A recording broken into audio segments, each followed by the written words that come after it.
Welcome to Sarasu சமையல். இன்றைக்கி ஒரு நான்வெஜ் ரெசிபி தாங்க. சிக்கன் கறி, இதை சிக்கன் கிரேவின்னு சொல்லலாம். இது சாதம், இட்லி, தோசை, சப்பாத்தி, பூரி எல்லாத்துக்குமே ரொம்ப அருமையாக இருக்குங்க.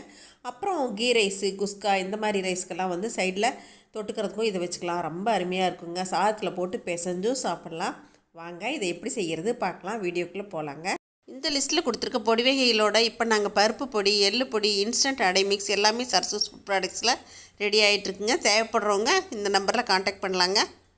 இன்றைக்கி செய்ய போகிற சிக்கனுக்கு நான் வந்து 1.5 கிலோ அளவுக்கு நான் நல்லா வாஷ் பண்ணி இதை எடுத்து வச்சுருக்கேங்க. அதுக்கு தேவையான பொருட்கள் எல்லாமே எடுத்து வச்சுருக்கேன். நான் தாளிக்கும் போது எல்லாமே சொல்கிறேங்க. சின்ன வெங்காயம் ஒரு 2 கைப்பிடி அளவுக்கு வதக்கி வச்சுருக்கேங்க. இதை அரைச்சிட்டு வந்துட்டு இப்போ நம்ம தாளிச்சிடலாம். இப்போ நம்ம சிக்கன் கறி செய்கிறதுக்கு நான் ஒரு ப்ரெஷர் பேன் அடுப்பில் வச்சுருக்கேங்க. எண்ணெய் விட்டுட்டேன், தேவையான அளவுக்கு எண்ணெய் விட்டுருக்கேன். கொஞ்சம் பட்டை, கிராம்பு, ஏலக்காய் தாளிச்சுக்கிறேன். இப்போது வெங்காயம், தக்காளி எல்லாம் ஒன்றாவே சேர்த்துடலாங்க. நான் இப்போது 1.5 கிலோ சிக்கனுக்கு ஒரு 3 பெரிய வெங்காயம், 1 கைப்பிடி அளவுக்கு சின்ன வெங்காயம் நறுக்கி சேர்த்துருக்கேங்க. தக்காளி 2 தக்காளி சேர்த்துருக்கேங்க. கொஞ்சம் கருவேப்பிலை சேர்த்துக்கலாம். இப்போ இந்த வெங்காயம், தக்காளி கொஞ்சம் நல்லா வதங்கட்டுங்க, பார்க்கலாம். இப்போது வெங்காயம், தக்காளி நல்லா வதங்கியாச்சுங்க. பாருங்கள், தக்காளியெல்லாம் இந்த மாதிரி நல்லா மசிஞ்சு வந்துருச்சு. அந்தளவுக்கு நல்லா வதக்கிக்கணும். மல்லித்தூள் ஒரு 3 டேபிள் ஸ்பூன் போட்டுக்கலாம். மிளகாய்த்தூள் காரத்துக்கு தேவையான அளவு சேர்த்துக்கலாங்க. காரம் பத்தலைன்னா நம்ம பார்த்துட்டு கூட போட்டுக்கலாம். மஞ்சள் தூள் சேர்த்துக்கலாம். இப்போ இந்த சிக்கன் கறிக்கு தேவையான அளவுக்கு இஞ்சி பூண்டு பேஸ்ட்டு சேர்த்துக்கலாங்க. ஒரு 3 டேபிள் ஸ்பூன் அளவுக்கு இப்போ சேர்த்துருக்கேன்.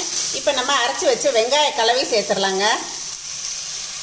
வெங்காயம் வதக்கி வச்சுருங்க இல்லைங்களா, அதை நல்லா அரைச்சாச்சு, அதையும் சேர்த்தாச்சு. இப்போ இதெல்லாம் சேர்த்து நல்லா வதங்க வேண்டியதில்லை, ஏன்னா நம்ம வெங்காயம் வதக்கியிருக்கோம். இப்போ நம்ம சிக்கன் சேர்த்துடலாங்க. இப்போ இதை நல்லா பெரட்டி விட்டுடலாங்க. இது நல்லா பெரட்டி விட்டுட்டேங்க. சிக்கன் கறிக்கு தேவையான உப்பு சேர்த்துடலாம். இப்போ கொஞ்சம் மல்லி இலை சேர்த்துக்கலாம். இப்போ இது நல்லா பெரட்டி விட்டுடலாங்க. வெந்துச்சுன்னா நமக்கு சிக்கன்லேருந்தே தண்ணி விட்டு வரும். அதனால் நான் தண்ணியெல்லாம் எதுவும் இப்போ சேர்க்கவே இல்லைங்க. இப்போ இதில் நான் கறி குழம்பு தூள் 2 டீஸ்பூன் அளவுக்கு சேர்க்குறேங்க. மல்லி, மிளகாய், சீரகம் எல்லாம் சேர்த்து அரைச்சது. உங்கள்கிட்ட இல்லைன்னா மல்லித்தூள், மிளகாத்தூளே அதிகமாக சேர்த்துக்குங்க. கறி குழம்பு தூள் போட்டு வறுக்கும்போது ஒரு நல்ல டேஸ்ட் கொடுக்குங்க. பாருங்கள், நம்ம தண்ணி விடாமலேயே இப்போ ஓரத்துலேருந்துலாம் தண்ணி பிரிஞ்சு வருது. 5 நிமிஷம் நல்லா வதங்கிட்டுங்க, ஒரு மூடி போட்டுடலாம். அதுக்கப்புறம் நம்ம தண்ணி சேர்த்துக்கலாம். இப்போ ஒரு 5 நிமிஷம் நல்லா வதங்கிருச்சுங்க. பாருங்கள், நமக்கு தண்ணி ஊற்றாமலே இவ்வளோ தண்ணி விட்டு வந்திருக்கு சிக்கன்லேருந்து. நம்ம சவுண்டு விட போகிறதால கொஞ்சம் தண்ணி விட்டுக்கலாம்.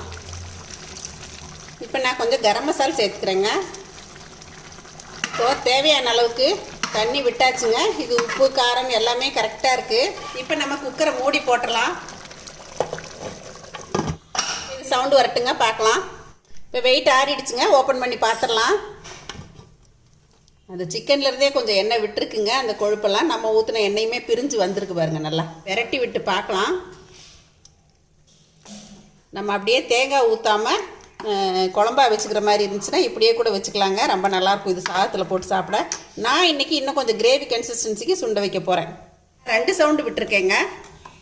இப்போ நான் அடுப்பு பற்ற வச்சுட்டேன். இது இன்னும் கொஞ்சம் சுண்டி வரட்டுங்க, பார்க்கலாம். நான் இன்றைக்கி கொஞ்சம் பீசஸ் பெருசாக இருந்ததுனால 2 சவுண்டே விட்டேங்க. நல்லா வெந்து வந்திருக்கு. இப்போ இது ஒரு 10 நிமிஷத்துக்கு மேலேயே நான் சிம்மில் போட்டுட்டேங்க. பாருங்கள், தண்ணியெல்லாம் நல்லா வற்றிட்டு நல்லா கிரேவி கன்சிஸ்டன்சிக்கு வந்துருச்சு. கொஞ்சமாக மிளகுத்தூள் போடுறேங்க. நீங்கள் காரத்துக்கு மிளகாத்தூளே போதும் அப்படின்னா விட்டுருங்க. எங்களுக்கு எல்லாருக்குமே கொஞ்சம் மிளகுத்தூள் போட்டால் பிடிக்கும், அதனால் நான் கொஞ்சம் மிளகுத்தூள் போட்டிருக்கேன். நல்லா ஒரு பெரட்டி விட்டுறலாங்க. நல்லா கொஞ்சம் கொத்தமல்லி இலையும் தூவிக்கலாங்க. அவ்வளோதாங்க, பெரட்டி விட்டாச்சுன்னா நம்மளோட சிக்கன் கிரேவி ரெடி ஆகிடுச்சுங்க. என்னங்க, இப்போ நம்மளோட சண்டே ஸ்பெஷல் சிக்கன் கறி ரெடி ஆகிடுச்சுங்க. இது சாதத்தில் போட்டு பிசைஞ்சு சாப்பிட்றதுக்கு ரொம்பவே அருமையாக இருக்கும். இன்றைக்கி எங்கள் வீட்டு சாதத்தில் போட்டு பிசைஞ்சு சாப்பிட்றதுக்கு தான் நான் இந்த மாதிரி செஞ்சுருக்கேங்க. இன்றைக்கி எங்கள் வீட்டு கெஸ்ட் வராங்க, அதனால தான் கொஞ்சம் கூட செஞ்சுருக்கேங்க. கண்டிப்பாக நீங்களும் சண்டேஸில் இந்த மாதிரியெல்லாம் ட்ரை பண்ணி பாருங்கள்.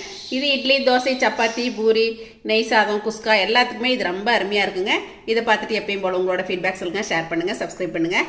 தேங்க்யூ. சரசு சமையல் பாருங்கள், சமையல் நல்லா பண்ணுங்கள்.